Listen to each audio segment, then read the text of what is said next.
Hallelujah, praise the lord. Yeshu Masih के नाम में सबका स्वागत करते हैं। फिर से प्रभु ने हमें आज ये संगति दी है, हम पवित्र वचनों का अध्ययन करना चाहते हैं और पौलुस की जो बात है उसका अध्ययन करना चाहते हैं। पवित्र आत्मा में सहाय करे। पहला करंथ 15 अध्याय 23 पद से 28 पद तक पढ़े तो वहां पे हम ये अंत समय में क्या होने वाला है पौलुस कहता है, परंतु हर एक अपनी अपनी बारी से पहला फल मसीह, फिर मसीह के आने पर उसके लोग। इसके बाद अंत होगा। उस समय वह सारी प्रधानता और सारा अधिकार और सामर्थ का अंत करके राज्य को परमेश्वर पिता के हाथ में सौंप देगा, क्योंकि जब तक वह अपनी बैरियों को अपने पांव तले न ले आए तब तक उसका राज्य करना अवश्य है। सबसे अंतिम बैरी जो नाश किया जाएगा वह मृत्यु है, क्योंकि परमेश्वर ने सब कुछ उसके पांव तले कर दिया है।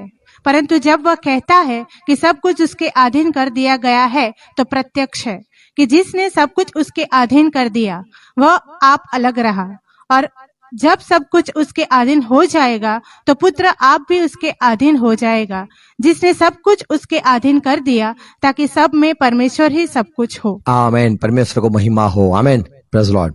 तो ये सारी जो बात है हम अध्ययन करना चाहते हैं, प्रभु हमें सहाय करे। आओ प्रार्थना करें, सर्व झुकाएंगे, आंख बंद करेंगे। पिता, हम यीशु मसीह के नाम में झुकते हैं।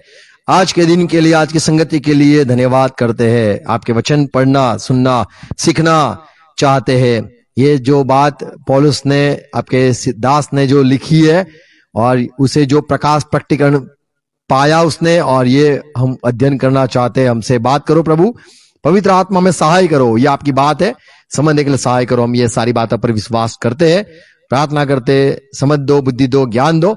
हाँ, सुनने वाले कान दो, हम आपकी आवाज सुनना चाहते। देखने वाले आंख दो, हम आपकी महिमा को देखना चाहते। समझने वाला दिल, मन, हृदय दो, जिससे प्रभु आपकी बात को हम समझ के उसमें एक होना चाहते। सहाय करो पवित्र आत्मा, हमारे साथ रहो, और दूर है पास से हमारे साथ जुड़े हुए हर एक भाई बहनों को भी ये बात समझने के लिए सहाय करना। फिर से धन्यवाद आज की संगति के लिए, ये बात के लिए। पिता, आराधना करते, यीशु मसीह के नाम में झुकते, और ये बात से हमसे बात करो पिता, यीशु मसीह के नाम में विनती है। आमीन, हालेलुया। गुड मॉर्निंग, जय मसीह की। Good morning, praise the Lord. पहला करंथ 15 अध्याय 23 पद से हमने ये बात पढ़ा कि जो अंत होने वाला है तो मसीह, उसको पहला उठाया गया सारे मृतकों में से। उसके बाद मसीह के जो लोग है, या मसीह ने जिनको चुना है और मसीह के पीछे जो चलने वाले हैं, उनको उसके आने के वक्त जीवित किया जाएगा। तो सारे ये सब होने वाला है, एक के बाद एक। और 24वां पद में लिखा है तभी अंत आएगा।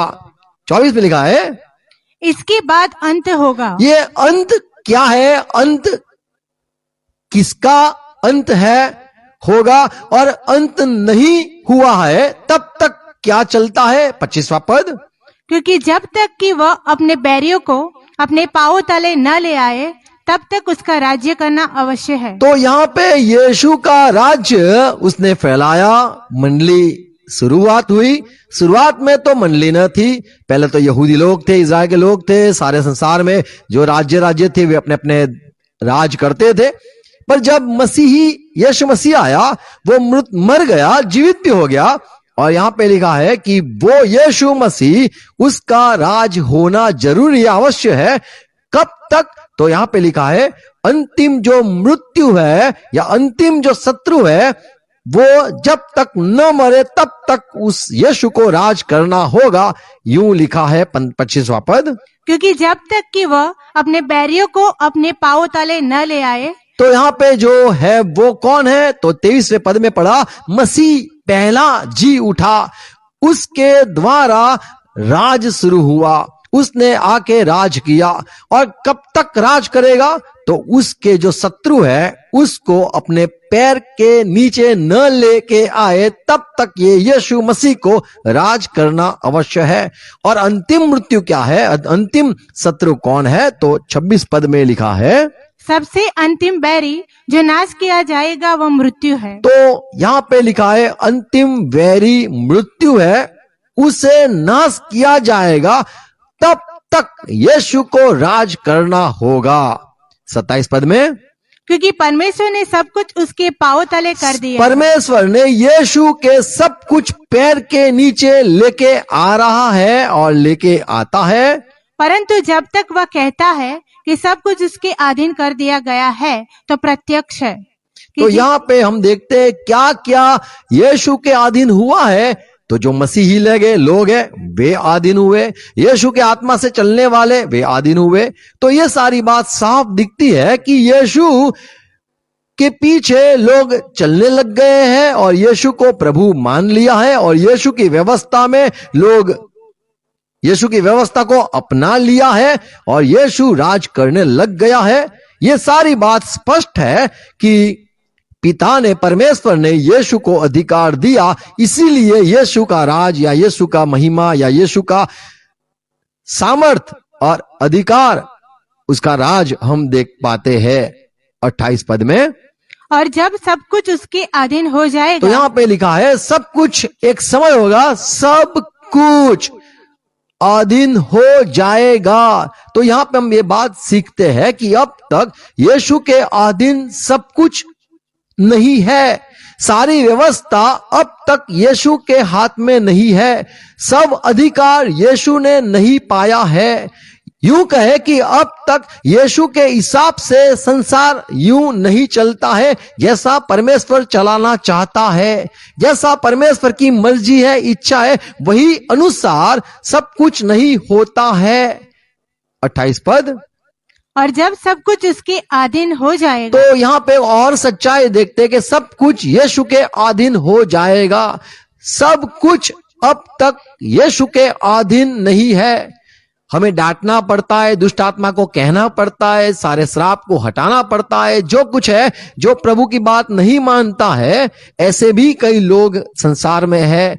सब कोई, सब कुछ या सब लोग या सब आत्माएं यीशु को अधीन नहीं है। पर जब सब कुछ, सब लोग, हर एक बात यीशु के अधीन हो जाएगी, तब अंत हो जाएगा। तो यहां पे ये बात हम पढ़ते हैं, 24वें पद में पढ़ते हैं, इसके बाद अंत होगा, इसके बाद अंत होगा।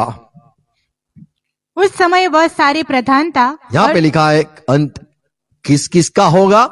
सारी प्रधानता और सारा अधिकार, सारा अधिकार और सामर्थ का, और जो सामर्थ है, सबका अंत बारी बारी हो जाएगा। और जब सब कुछ, सब अधिकार, सब सामर्थ, सब राज्य यीशु के अधीन हो जाएंगे, यीशु के व्यवस्था अनुसार चलने लग जाएगा, तब यीशु खुद को भी पिता के अधीन या पिता को अपने आप को समर्पित कर देगा। और जो व्यवस्था परमेश्वर चाहता है, वो सारी व्यवस्था अनुसार पिता परमेश्वर देखेगा। और यीशु मसीह की तारीफ महिमा होगी कि यीशु को ही ये सारी बातों को अधीन करने के लिए, व्यवस्थित करने के लिए, सारी जो बिगड़ गई है और सब अधीनता में नहीं है, उसको यीशु मसीह अधीन करके पिता को ये सारी बात दिखाएगा।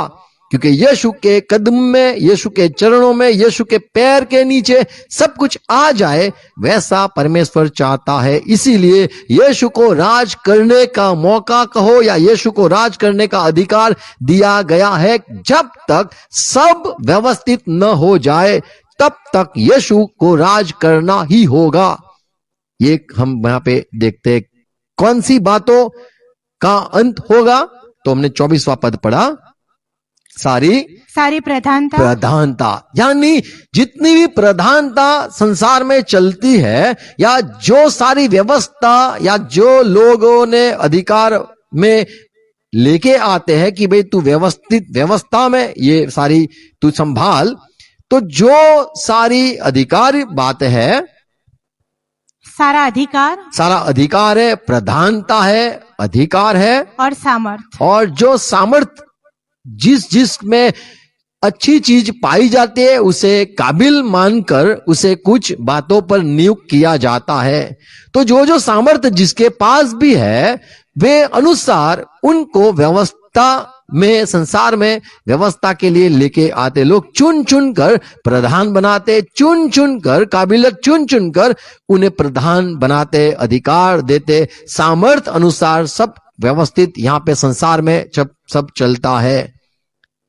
तो ये जो सारा व्यवस्था कहो, सारी प्रभुत्व, सारा अधिकार और सारा सामर्थ, ये सब बातों को यीशु मसीह तोड़ देगा या फिर उनका नाश कर देगा या उनको खत्म कर देगा। संसार में जो सारी व्यवस्था है वो सारी बातों का अंत हो जाएगा।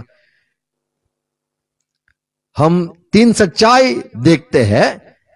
अधिकार तीन संसार में चलते हैं, प्रभुत्व तीन संसार में चलते हैं, सामर्थ तीन प्रकार के संसार में चलते हैं।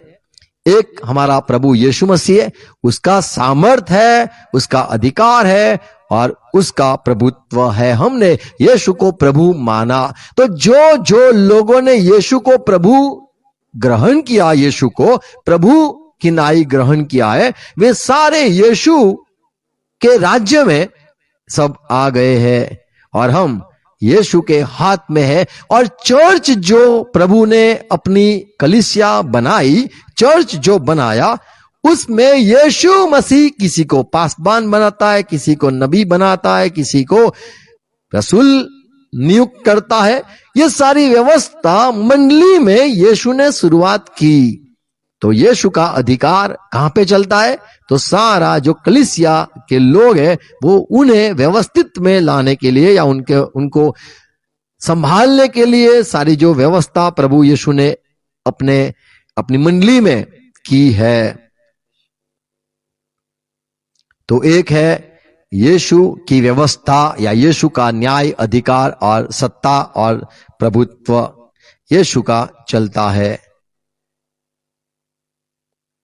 और यीशु का राज चलेगा कब तक? जब तक, दो बात देखते, अंतिम शत्रु को खत्म किया जाए न जाए तब तक यीशु राज करेगा। और दूसरी बात हम देखते हैं कि जो प्रधानता है, जो प्रभुत्ता है और जो सामर्थ्य संसार में चलता है या जो अधिकार संसार में चलता है, वो यीशु के अनुसार नहीं है। उन सब को वो खत्म कर देगा या वे सारी व्यवस्था को अंत लेके आएगा और सब यीशु के ही अधीन हो जाएंगे, तब अंत होगा।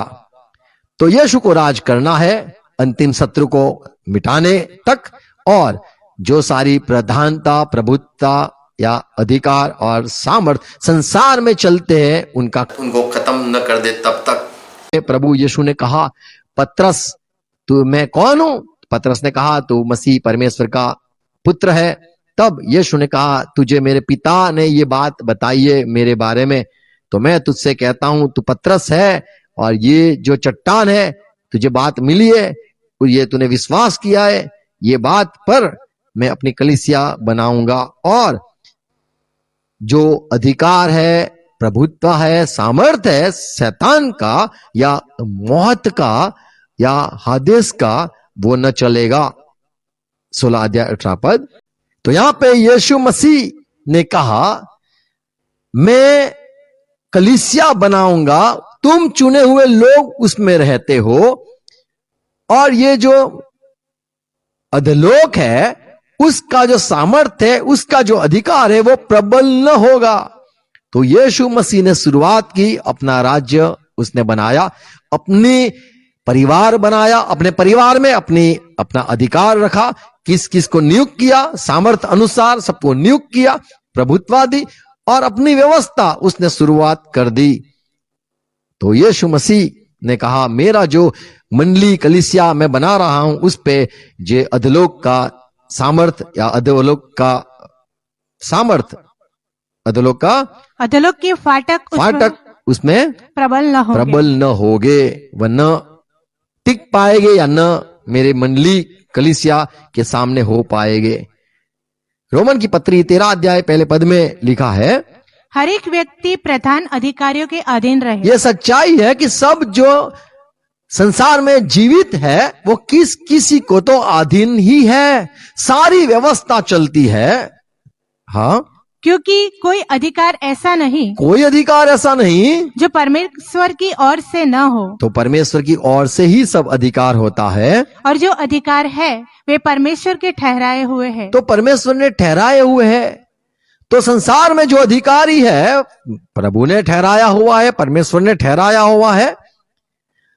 पर संसार में कई लोग परमेश्वर के अधिकार या परमेश्वर ने जो बनाया रखा है उसका गलत इस्तेमाल भी किया गया है, और प्रभु ने जो अधिकार या सत्ता या सामर्थ्य दिया है उसको लोगों ने अपनी बुद्धि अनुसार भी किया है, और सारी जो व्यवस्था है उस पर तो प्रभु का ही अधिकार है। संसार में भी कई अधिकार है, पर हम जो मसीह में है उनके लिए तो परमेश्वर ने यीशु को नियुक्त किया, और यीशु मसीह जो हमारा प्रभु है उसको हमने प्रभु माना, अपनाया, और मंडली में कलीसिया में यीशु हमारा प्रभु है, वो परमेश्वर की ओर से नियुक्त किया गया है। शुरुआत यहां पे होती है तीतस 3 पहला अध्याय पहला पद। लोगों को सुधि दिला, दूसरा एक अधिकार चर्च में चलता है। लोगों को सुधि दिला कि हाकिमों और अधिकारियों के अधीन रहे और उनकी आज्ञा माने, तो यहाँ पे लिखा है उनकी आज्ञा माने और हर एक अच्छे काम के लिए तैयार रहे। तो यहाँ पे बात की गई है कि अधिकार जो है उसको आपको अधीन रहना है। तो संसार में भी है जो लोगों ने चर्च बनाया है, कलीसिया बनाई है, कलीसिया में अपनी व्यवस्था भी कई लोगों ने रखी है। दूसरा अधिकार चलता है आत्मिक क्षेत्र में शैतान का। यहूदा की पत्री पहला अध्याय 6 पद में, फिर जो स्वर्गदूतों ने स्वर्गदूत ने अपने पद परमेश्वर ने उनको पद दिया था उनको स्थिर न रखा, उसमें रहे नहीं, स्थिर न रहे, वरन अपने निज निवास को छोड़ दिया, वरन अपना जो पद था, जो उनकी स्थान था, उसे छोड़ दिया। उसने उनको भी उस भीषण दिन के इसीलिए परमेश्वर ने भी ये स्वर्गदूत को छोड़ दिया। तो प्रभु ने कई सारे लोगों को या आत्माओं को सारी व्यवस्था में रखा, अधिकार दिया, सामर्थ्य दिया, राज करने के लिए सब दिया, लेकिन वे टिके नहीं स्वर्गदूत, वे छोड़ दिया वे जगह को। रोमन की पत्री 8 अध्याय 20 पद में लिखा है, क्योंकि सृष्टि अपनी इच्छा से नहीं पर अधीन करने वाले की ओर से व्यर्थता के अधीन इस आशा से की गई। तो यहाँ पे हम ये बात देखते हैं कि जो सारी व्यवस्था अव्यवस्था कैसे हो गई, तो शैतान ने अपना राज किया, और ये सारी जो सृष्टि है वो भी शैतान के बातों में, या फिर कहे कि शैतान को जो संसार के लिए परमेश्वर ठहराया, भगवान ठहराया, ईश्वर ठहराया था, उसने भी अपना राज किया, परमेश्वर की इच्छा अनुसार नहीं किया, और ये सृष्टि जो है वो भी लिखा है व्यर्थता के लिए, व्यर्थता के अधीन हो गई है। इस आशा से की गई, एक आशा से की गई है कि वो यीशु की इंतजार करता है। 21वां पद, कि सृष्टि भी आप ही विनाश के दासत्व से छुटकारा पाकर, वो छुटकारा पाने के लिए परमेश्वर के संतानों की महिमा की स्वतंत्रता प्राप्त करेगी। आमीन। तो वो यीशु का आने की इंतजार सृष्टि करती है। तो कई आज भी जो अधिकार है जो हमें शायद नहीं पसंद है, हम चाहते कि परमेश्वर के अनुसार सब अधिकार, व्यवस्था, सामर्थ्य चलता रहे, वो अनुसार आज भी नहीं होता है। पर हम परमेश्वर की इच्छा के अनुसार हम जीवित है कि प्रभु ने ये व्यवस्था दी है, प्रभु ने ये हमें ये अधिकारी या प्रभुत्व किसी को दिया है, और हम उसके अधीन रहते हैं, चलते हैं। कब तक? हम भी इंतजार करते हैं जब हमें भी आजादी मिले, अच्छे दिन या अच्छा अधिकार हम पर परमेश्वर की ओर से आए, इसका हम भी इंतजार करते हैं। यूहन्ना 19वां अध्याय 11 पद में यीशु मसीह ने कहा, पिलातुस राजा, तू ऐसा मत मान ले या समझ ले कि तूने मुझे गिरफ्तार किया है तो ये अधिकार तुझे है। तुझे अधिकार मुझ पर, जो जिसी ने तुझे रखा है मुझ पर अधिकार तू मुझ पर चलाता है, ये सारा अधिकार तुझे किसी ने दिया है। ये संसार का जो देव है, भगवान है, ईश्वर है, शैतान है, उसने तुझे पिलातुस अधिकारी ठहराया। 19 अध्याय यूहन्ना 11 पद।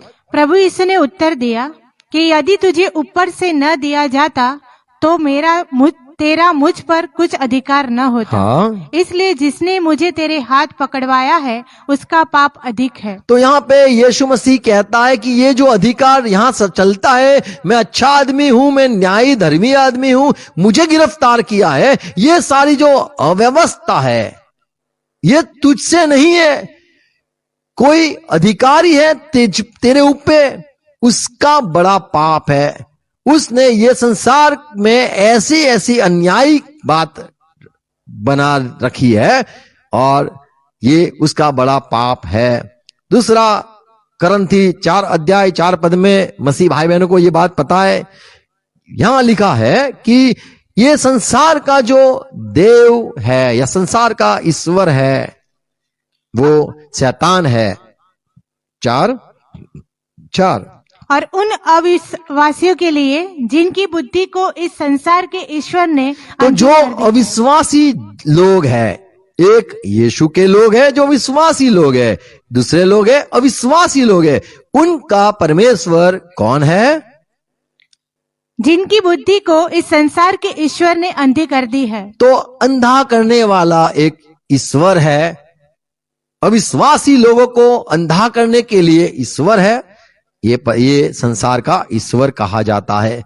तो शैतान है, उसकी व्यवस्था अब तक चलती है और हम नहीं चाहते हैं कि उसकी व्यवस्था या उसका न्याय, उसका अधिकार, उसका सामर्थ्य चलता रहे। हम यीशु के हैं और हमें पता है कि हमें हर वक्त अन्याय ही सहना पड़ेगा। क्यों? क्योंकि ये संसार जो है वो ऐसे हाकिम के हाथ में है जो लोगों को अंधा करके रखा है और अन्याय ही करता है, अन्याय ही होता है।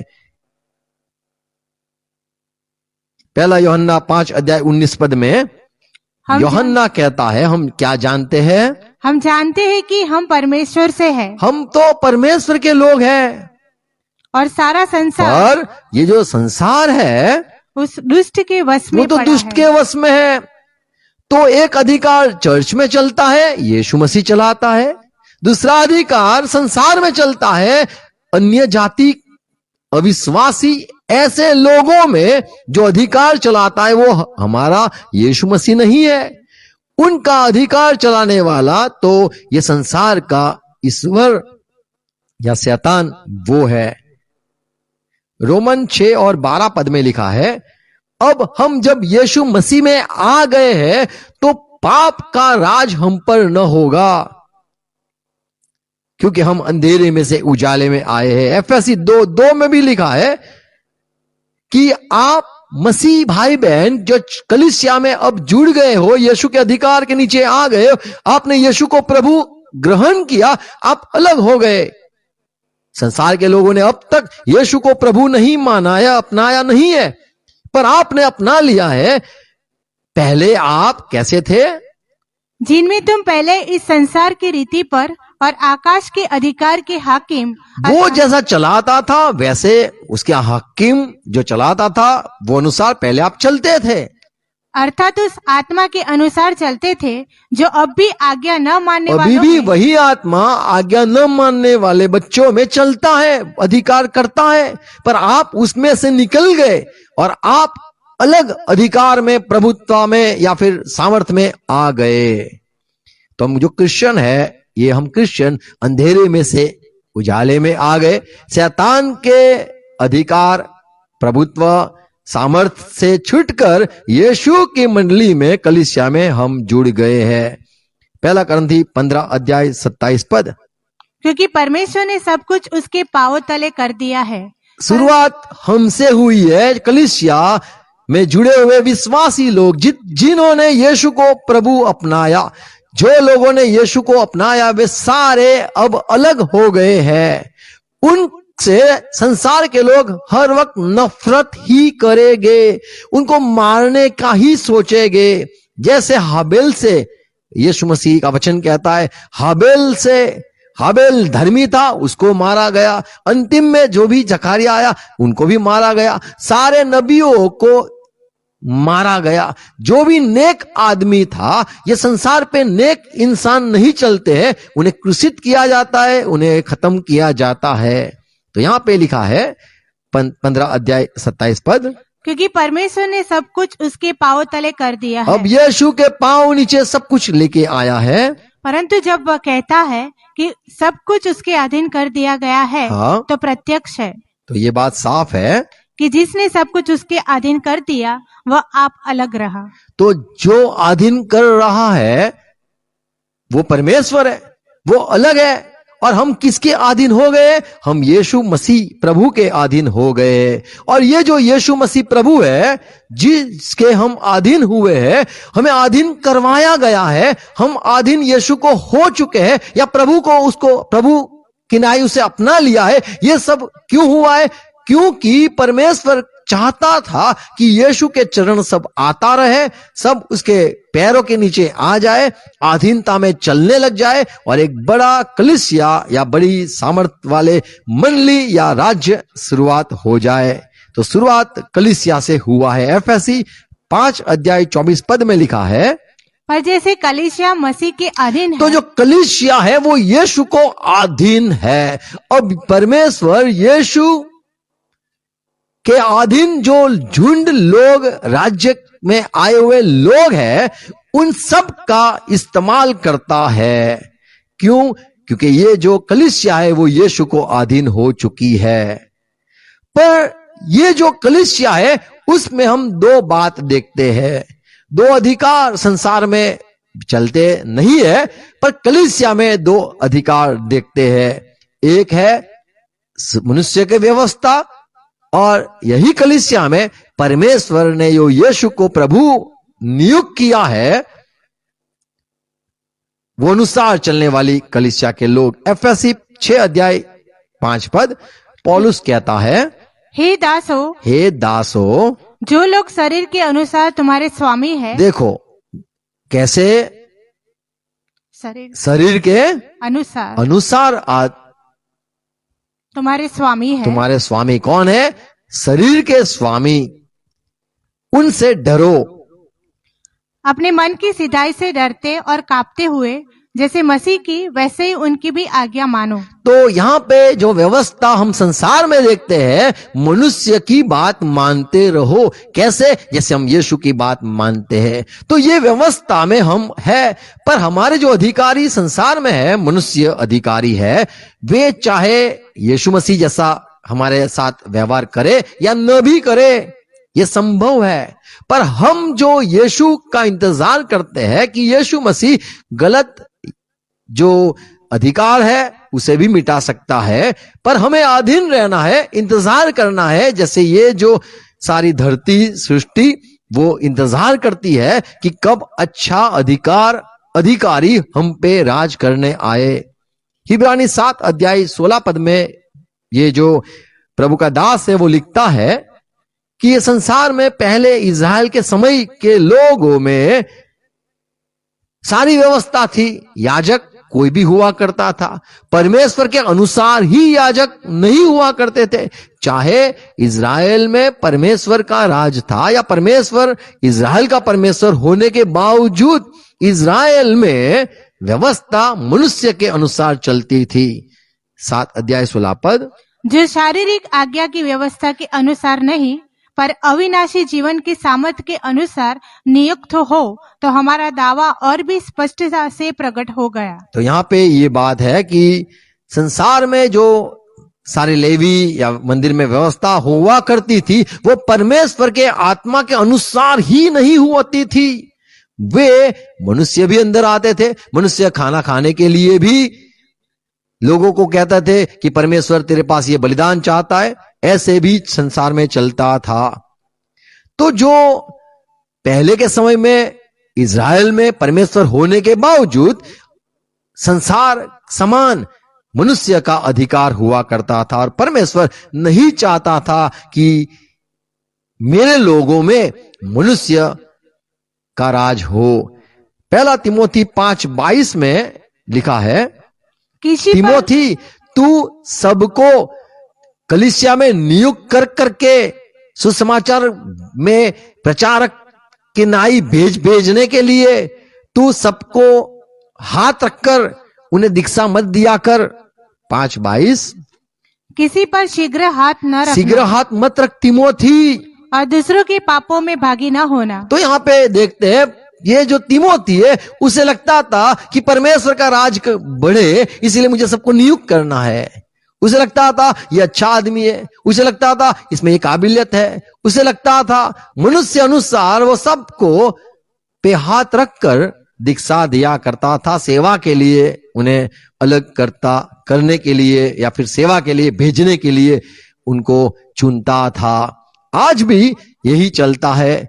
मान लो किसी ने बाइबल पूरा पढ़ लिया है या फिर थियोलॉजी में बाइबल परमेश्वर के ज्ञान में बड़ा ज्ञानी हो गया है, तो बोले इसको हम दीक्षा दे सेवा में चला जाए। कोई कहेगा कि मुझे सेवा करनी है कि मुझे बहुत तलब है, मुझे लोग मर रहे हैं, लोग आत्मा नाश में जा रही है, मुझे इनको बचाना है, परमेश्वर मुझे अपनी सेवा में ले लो।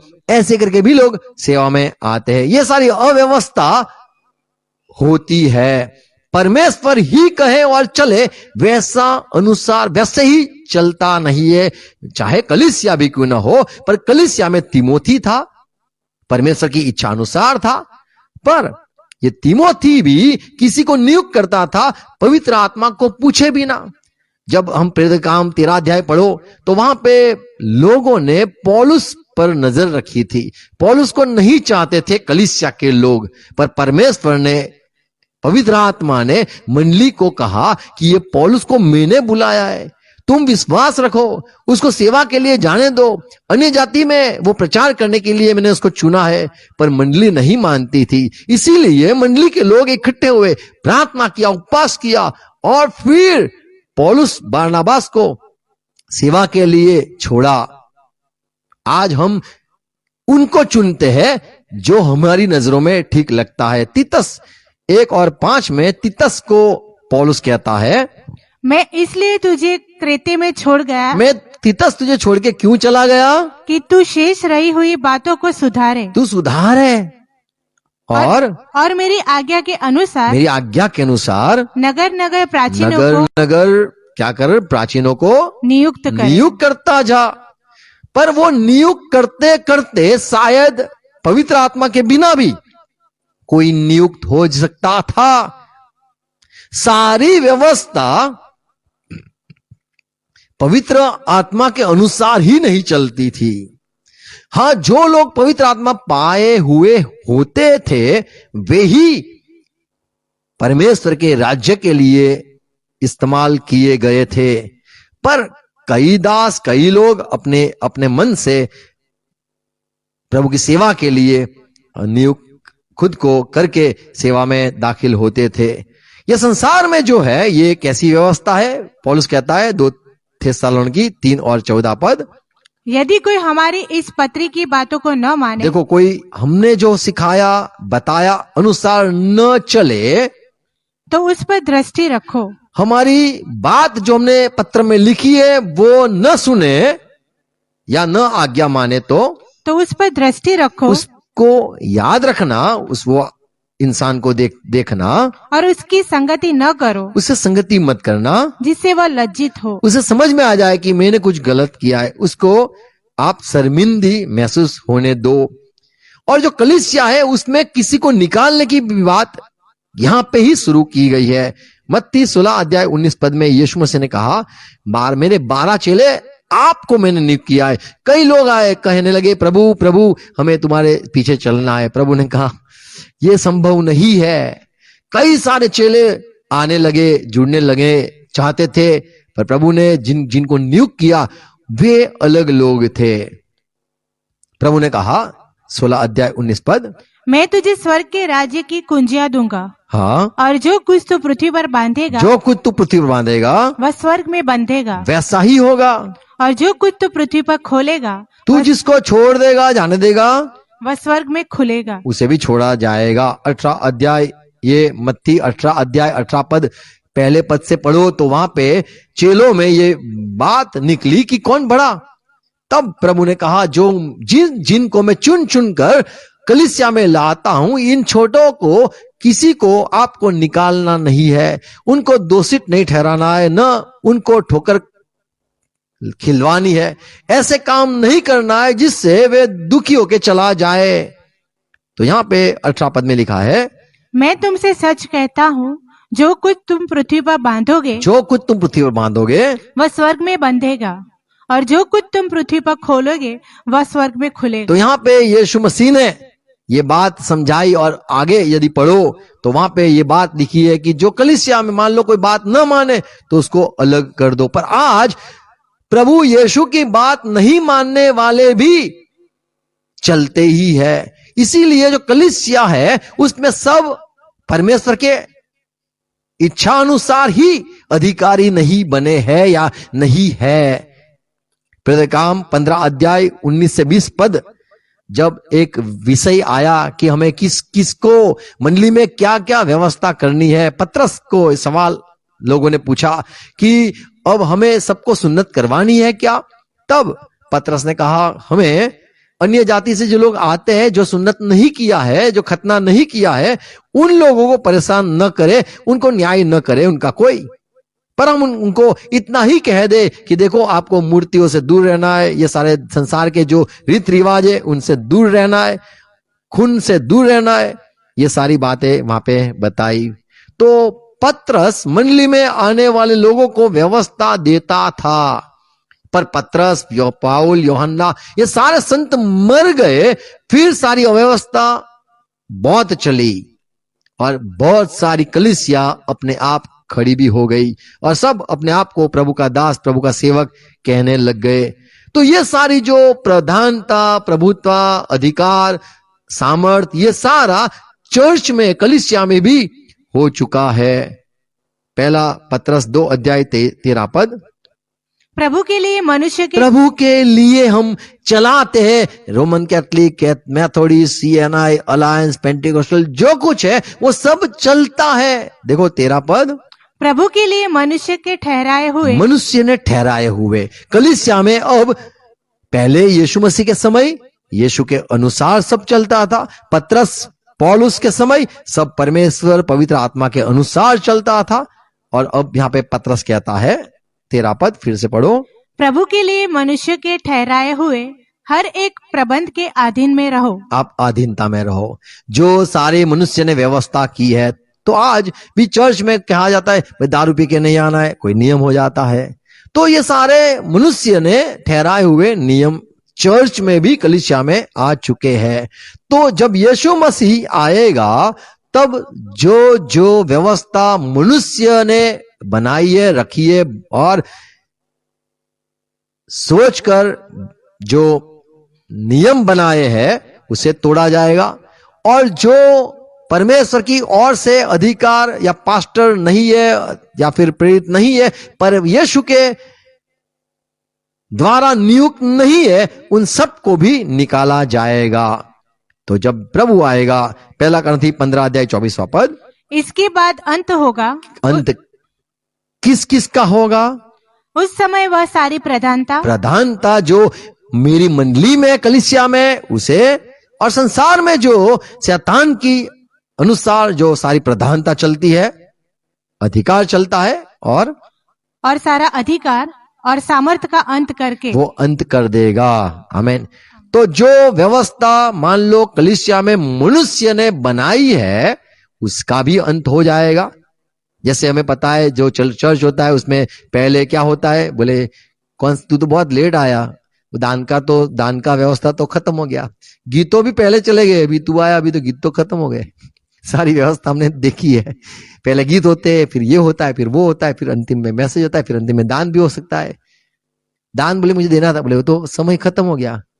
तू आया क्यों नहीं? तो जो आज की भी जो सारी व्यवस्था है वो ऐसे ही चलती है।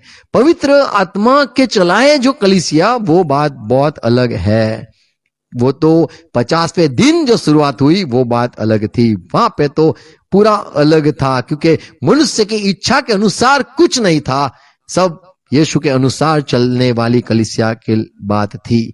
तो कलीसिया में भी मनुष्य ने ठहराए हुए नियम, व्यवस्था, बातें, शिक्षाएं सारी वो भी है, और मनुष्य ने चुने हुए अधिकारी या सेवक वो भी संसार में या चर्च में पाए जाते हैं। पर प्रभु सबका अंत कर देगा। 24वां पद, इसके बाद अंत होगा। हाँ, उस समय वह सारी प्रधानता और सारा अधिकार और सामर्थ का अंत करके राज्य को परमेश्वर पिता के हाथ में सौंप देगा। आमेन। तो हमने ये दो बात देखी। संसार में जो शैतान का अधिकार है उसका अंत हो जाएगा। उसने जो सारी व्यवस्था बनाई है, जिसको राजा को चुना है, प्रेसिडेंट, प्राइम मिनिस्टर जिसको चुना है, वो सब संसार के जो है, शायद अच्छा भी किया बुरा भी किया, पर परमेश्वर की मर्जी से या यीशु मसीह ने नहीं ठहराया है, वो सबको वो तोड़ देगा। और चर्च में, कलीसिया में भी मनुष्य ने जो सारी संस्था में व्यवस्था बनाई है, किसी को पास्टर नियुक्त किया है, किसी को प्रेरित नियुक्त किया है, मनुष्य ने जिनको दीक्षा देकर सेवक ठहराया है, जो यीशु मसीह से नहीं हुए हैं, उनको भी हटा दिया जाएगा। पर जो सब यीशु का ही है वो चलता रहेगा। देखो लूका सुसमाचार 19वां अध्याय 16, 17, 18, 19 पद पढ़ो, तो वहां पे प्रभु ने एक कहानी बताई और कहा कि मैंने, एक सेठ था, उसने अपने दासों को बुला के मोहर दी, किसी को 10 दिया, किसी को 5 दिया, किसी को 2 दिया, किसी को 1 दिया। और ये जब मालिक कहता है मैं जाता हूं, आप संभालना मैंने जो दिया तालंत को, पैसे को, और मैं वह लौटूंगा, तब मैं देखना चाहता हूं आपने क्या किया। 16 पद, तब पहले ने आकर कहा, हे स्वामी, तेरे मोहर से 10 और मोहरे कमाई। तेरी मोहर से मैं 10 मोहर कमा के आया हूं। उसने उससे कहा, धन्य है उत्तम दास, तुझे धन्य है, तू बहुत ही थोड़े में विश्वास से निकला, अब 10 नगरों पर अधिकार रख। तुझे मैं और ज्यादा अधिकार देता हूं। तुझे 1 नगर नहीं 10 नगर पे मैं तुझे ठहराता हूं।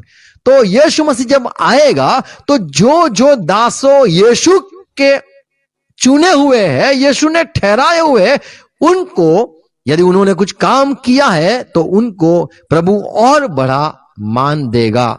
17 पद, उसने उनसे कहा, धन्य है उत्तम दास, तुझे धन्य है, तू बहुत ही थोड़े में विश्वास से निकला, अब 10 नगरों पर अधिकार रख। दूसरे ने हाँ। आकर कहा, हे स्वामी, तेरी मोहर से 5 और मोहरे कमाई है।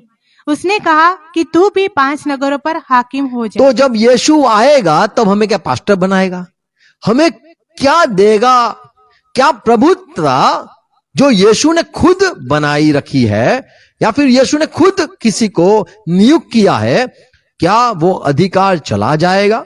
यहां पे देखते हैं कि जब वो लौटेगा तो उन्हें प्रधानता में वहां पे नियुक्त फिर से करेगा और ज्यादा उनको मान मिलेगा।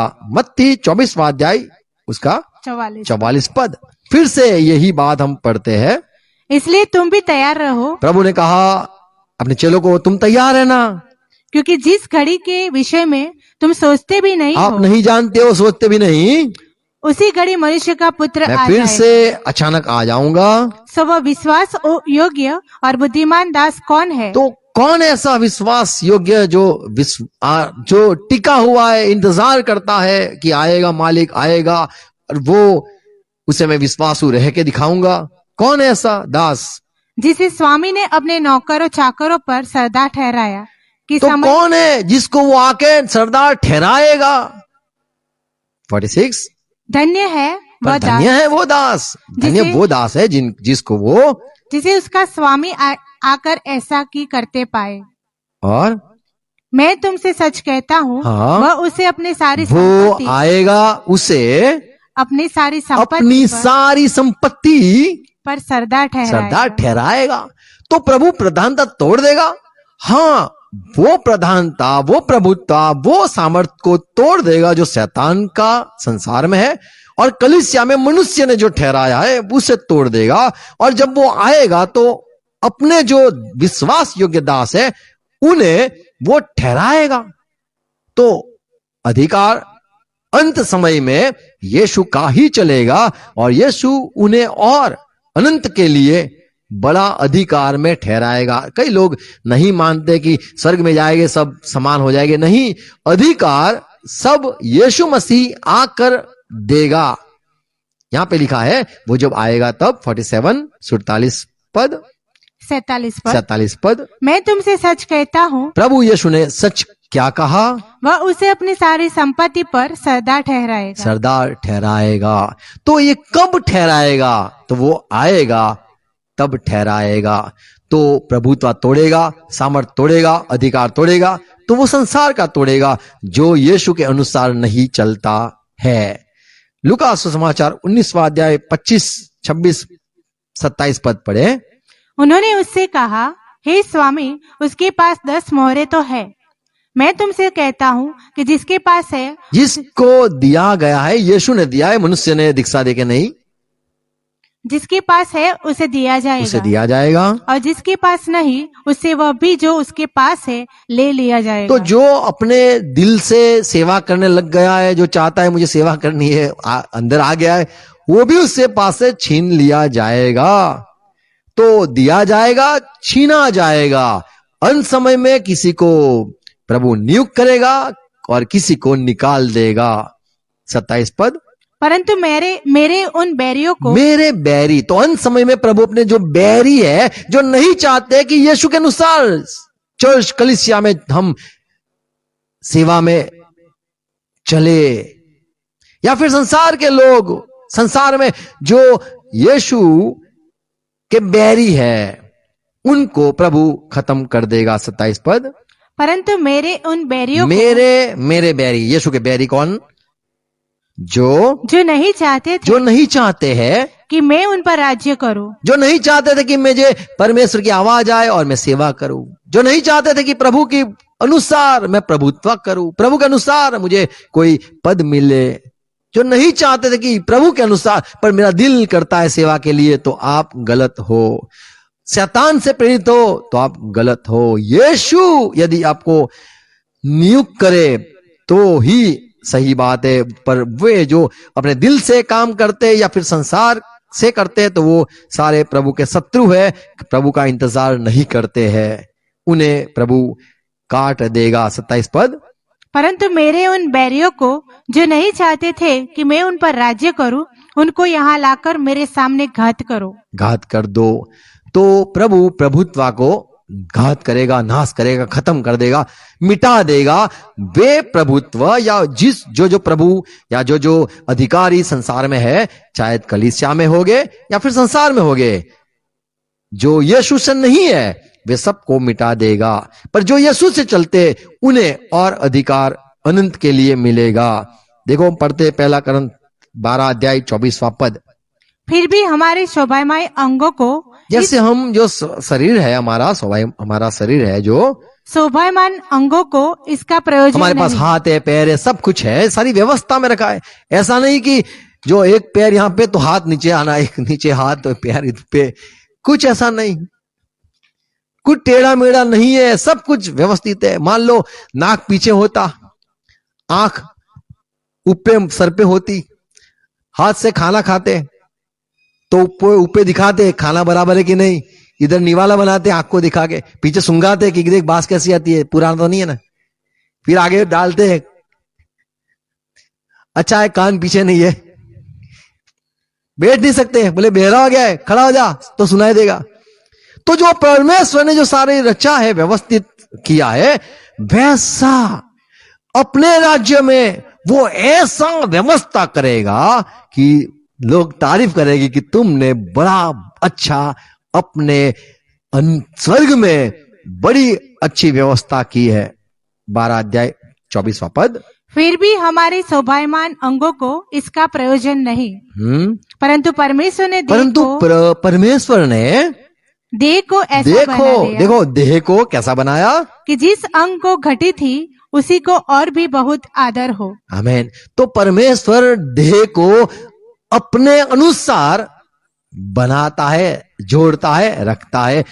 कौन सा भाग कहां पे रहेगा, वो सारा प्रभु ही व्यवस्था करता है।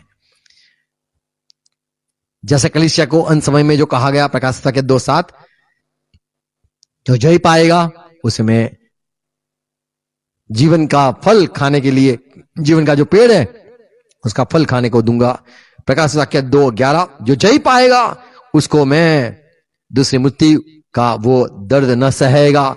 2 प्रकाशित वाक्य 2:17 में, जो जय पाएगा उसको मैं जो छिपा हुआ मानना है वो खाने को दूंगा, नाम भी दूंगा। प्रकाशित वाक्य 2:26, जो जय पाएगा और मेरे काम को पकड़ के रहेगा तो मैं उसको अधिकार दूंगा, राज्यों पे, सब राज्यों पे अधिकार दूंगा। तो ये जो धरती होगी उसमें कई सारे राज्य होंगे, सब एक जगह पे नहीं रुके होंगे, सब अलग अलग जगह पे होंगे। पूरी बहुत बड़ी धरती है, नई धरती प्रभु बनाने वाला है, रचने वाला है। तो कई सारे राज्य तो रहेंगे, कई सारे जगह ये संसार में सारी व्यवस्था के लिए तो सब जरूरी है।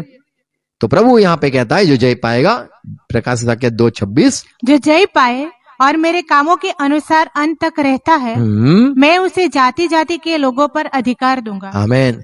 तो ये सब अधिकार टूट नहीं जाएगा, नहीं, अधिकार दूंगा, प्रभु कहता है।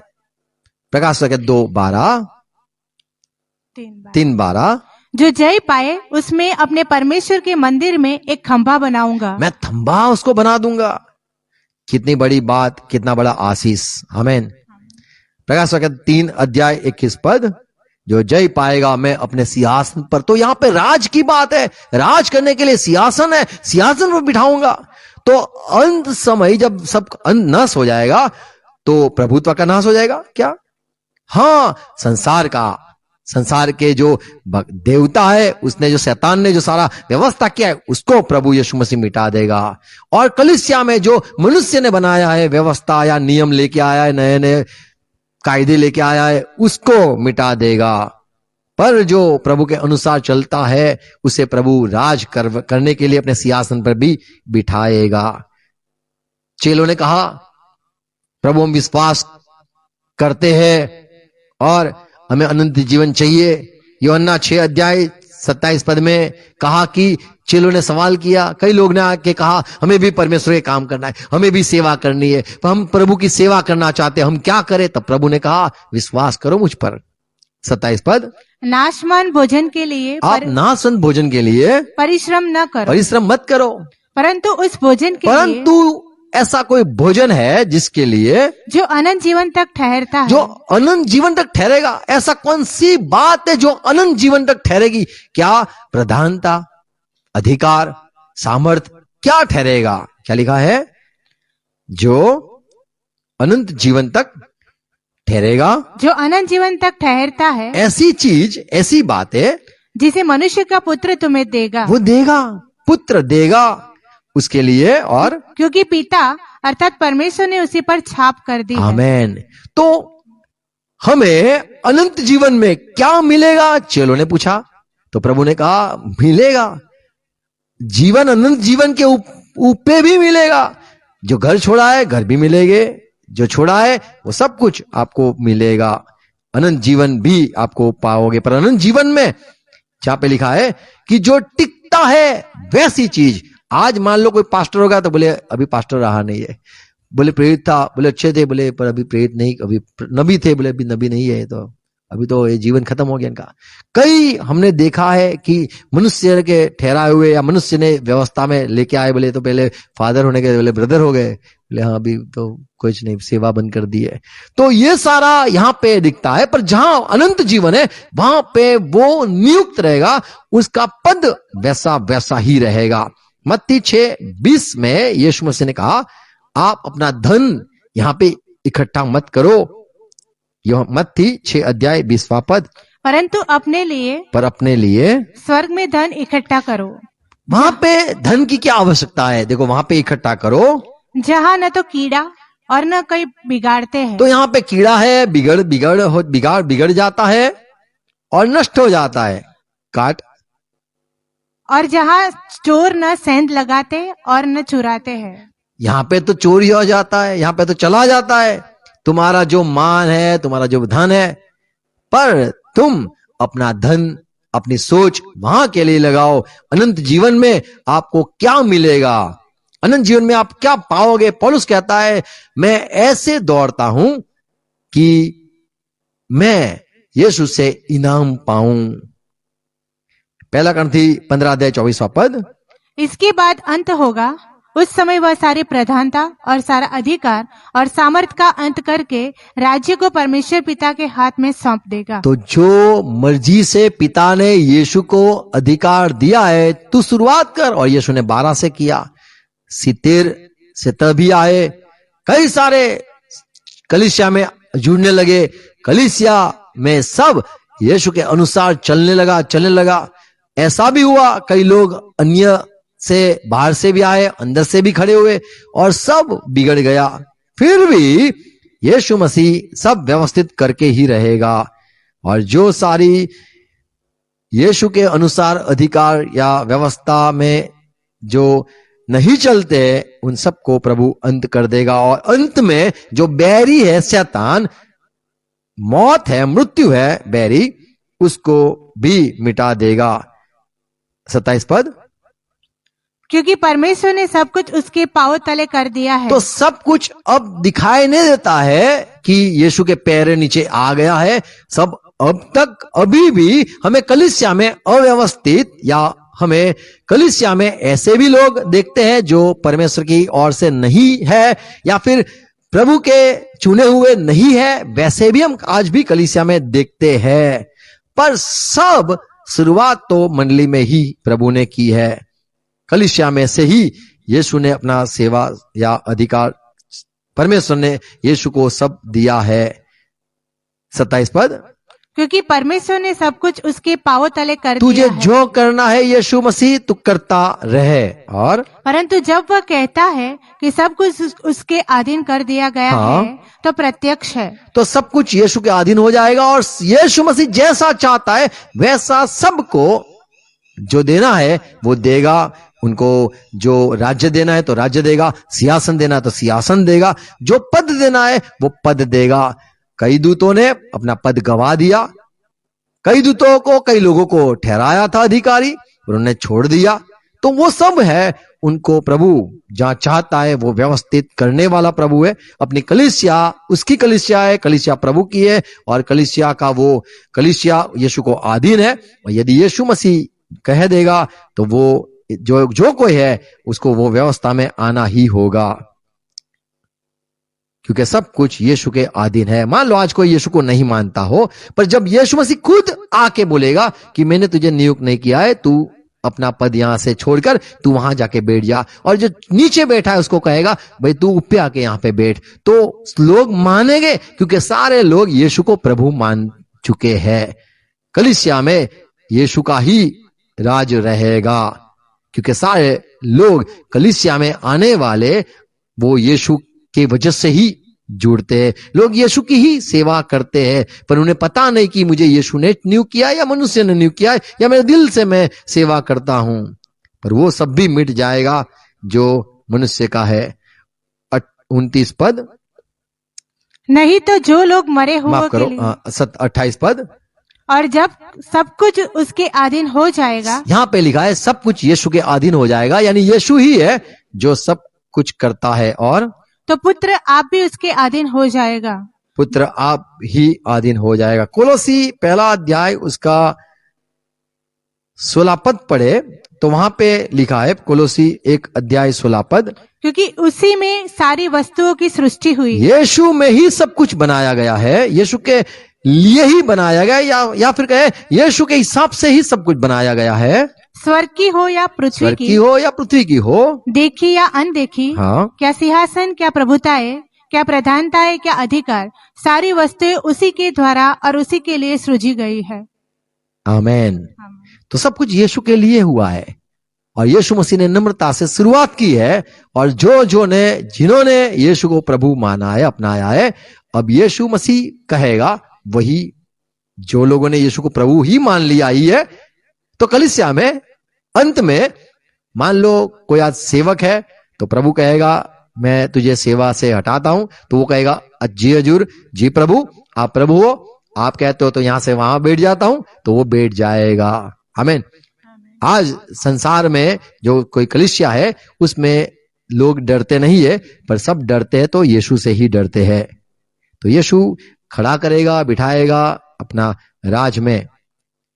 तो अब तक हम नहीं देख पाते, सब कुछ अधीन है, पर एक समय होगा सब कुछ यीशु के अधीन हो जाएगा, और पुत्र भी पिता की जो इच्छा है वो अनुसार पूरा कर देगा। आमीन। तो ये सच्चाई है। प्रभु हमें सहाय करे और समझने के लिए। Praise Lord. 24वां पद फिर से पढ़ेंगे। पहला करंथी 15 अध्याय 24वां पद। इसके बाद अंत होगा, इसके बाद अंत होगा, उस समय वह सारी प्रधानता और सारा अधिकार। यहां पे जो बात है, उस समय प्रभु क्या करेगा? सारी प्रधानता है जो दूसरी जगह पे है, दूसरी प्रधानता है, अन्य प्रधानता है, और अन्य जो अधिकार है उसको मिटा देगा। क्या है? और अधिकार और जो सामर्थ अधिकार यीशु के नहीं है उसको, और सामर्थ और यीशु का अधिकार नहीं पर दूसरे से अधिकार है उसको अंत करके उसको अंत कर देगा। आमीन। और पिता को राज दे देगा। Praise Lord. तो यह सच्चाई प्रभु हमें समझने के लिए सहाय करे और प्रार्थना करें। पिता धन्यवाद, यीशु मसीह हमारा प्रभु है पिता, और ये सारी बातें जो हमने पढ़ी सुनी, अधिकार आपका है, कलीसिया आपकी है, कलीसिया में व्यवस्था आप करते हो, जैसे शरीर में आप जो अंग है उसको आप व्यवस्थित रखते हो अपने अनुसार, अपनी बुद्धि अनुसार। आप एक एक भाग को, शरीर के भाग को आप जहां ठिकाना चाहते हो वैसे वहां पे रखते हो, जोड़ते हो। ऐसे ही प्रभु आपकी कलीसिया है, आपकी इच्छा पूरी हो। हमने शुरुआत की है प्रभु, हम आपने आपको प्रभु माना है। यदि आपकी मर्जी है हम प्रचार करें, आपकी मर्जी नहीं है तो हम प्रचार नहीं करें। आपकी मर्जी है हम सेवा करें, आपकी मर्जी नहीं है सेवा ना करें। आपकी मर्जी हो हम आप ऊंचे पद पे जाए, आपकी मर्जी ना हो तो हम जहां कहते हो वहां पे रुके रहे। हम आपकी इच्छा अनुसार चलना चाहते हैं और यही प्रार्थना करते कि आपका राज आए। हम यही प्रार्थना करते आपकी इच्छा पूरी हो। प्रभु ये बात है समझने के लिए मेरे भाई बहनों को सहाय करो, ये बात बोई जाए, फिर से सुनी जाए, सुनाई जाए, और ये फैले और सच्चाई में जुड़ने वाले हर एक आशीषित हो। यीशु मसीह के नाम में हम कहेंगे आमीन। आओ प्रभु से प्रार्थना साथ में करेंगे। आपका नाम पाक माना जाए, आपकी बात साथ आए, आपकी इच्छा जैसे स्वर्ग में पूरी होती है वैसे धरती पे पूरी हो जाए। हमारे दिन भर की आज में देना, जिस प्रकार हमारे अपराधी को क्षमा किया है उसी रीति से प्रभु आप भी हमारे अपराधों को क्षमा करो। तो परीक्षा में मत आने दो, बुराई से बचा लो, क्योंकि राज्य पराक्रम और महिमा सदा पिता आपकी ही है। यीशु मसीह के नाम में हम कहेंगे आमीन आमीन। Praise Lord. Thank you.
Shalom.